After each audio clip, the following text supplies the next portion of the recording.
a package from China, and inside there is a bunch of wrapping paper labeled Bigme, and tucked inside is another box labeled Bigme.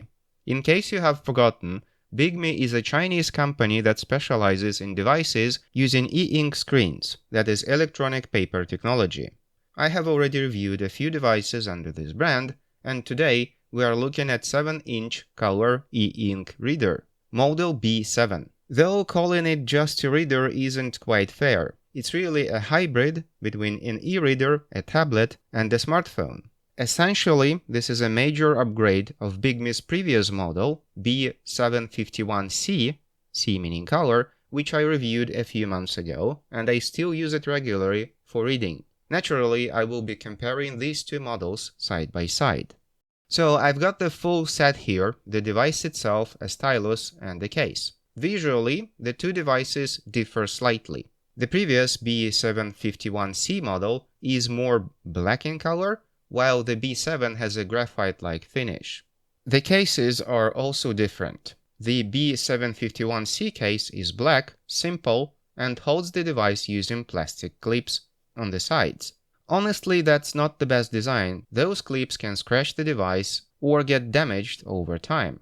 The B7 case, on the other hand, is dark blue, which is really beautiful in color, and uses magnets to hold the device in place. Much more convenient, it's super easy to take the device in and out. The downside is it's a little less secure, and small metal shavings can stick to the magnets. The new case also has a cutout for the camera, which makes sense since the B7 has a camera and the B751C does not. However, there is no dedicated stylus holder in the new case. The stylus attaches magnetically to the side of the device, but the hold isn't very secure. It can easily fall off. That's a minus. On a plus though, the new case's front flap folds into a stand, which the other one could not.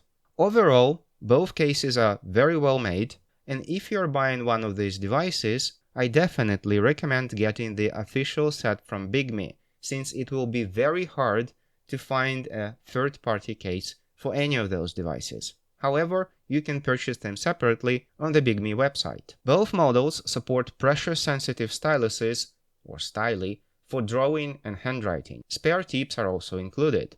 But the styluses are completely different. The old model, B751C, uses a 4A battery to operate and has two side buttons for switching modes. The new B7 stylus has no buttons, except for an eraser button on the back. It's also rechargeable, so you don't need any battery, and it charges wirelessly when magnetically attached to the side of the tablet. Charging only works when the device is awake, so not in sleep mode, and there is also a little LED at the end of the stylus that lights up during charging. Wireless charging of the tablet itself is not supported. The reason why I'm mentioning this is some other reviewers got it wrong. They said that the charger for the stylus is not included and you're supposed to use your own wireless charger to charge the stylus. No, you're not. And I don't think you can use a third-party charger with this stylus. The proper way to charge it is to attach it to the tablet magnetically, and it will charge itself. That said, this device doesn't come bundled with a charger at all. You only have the USB-C to USB-A lead for charging, but no power adapter. And unfortunately, lack of power adapter seems to be the norm these days, a trend which was started by Apple, like many other bad trends. I also like the shape of the stylus. It's round with one flat edge, so it won't roll off your desk. Much nicer than the older, angular design. And here comes the major update. The B7 supports both a micro SD card and a SIM card.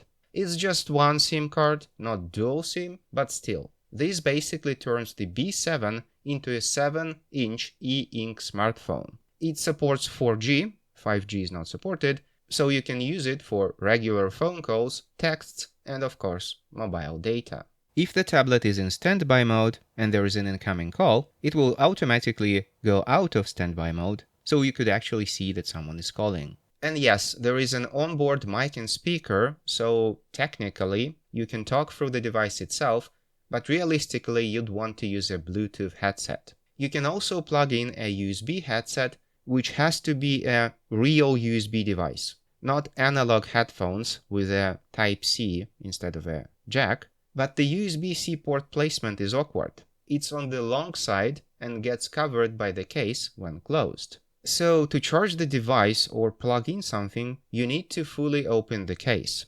Same issue as with the B751C, but the older model's case at least had a cutout for the USB port. However, I'm not sure why did they choose this particular location for the USB port. As for hardware, it runs Android 14, which is relatively fresh and long supported. You have access to Google Play Store and all Android apps. It has 8 gigs of RAM and 124 gigabytes of internal storage, and you can also use microSD to increase that. It's based around MTK chipset. It's not that powerful, but since e-ink displays are limited to 30 FPS maximum, that's not a big deal, and you won't be gaming or watching videos here anyway. Also, fun fact, in benchmark tools like Antutu, the device identifies itself as Bigme Highbreak, which is Bigme's e-ink phone series, which again reinforces the phone-tablet reader hybrid identity. As for the displays, it uses a Kaleido-free color e-ink display. It's probably the best or the second best tech available for color e-ink right now, though it is still far from perfect. In black and white mode, you get 1680 by 1264 pixels, which on a 7-inch screen equals 300 ppi. In color mode, you get 840 by 632, which equals 150 ppi, so basically half of the black and white resolution. It's also a very known limitation of current technology. And if you want to compare it with something available in shops, it's the same screen that is used in the latest Kindle Color models. As for the camera, it's not really meant for photography. It's more for OCR, which is optical character recognition. So you snap a document and the built-in software converts the image to text, which you can edit. Think of a portable fine reader software. So let's try to snap a picture of tomatoes as usual. So here's how tomatoes look through a regular phone camera, and here how they look through the Bigme B7 camera.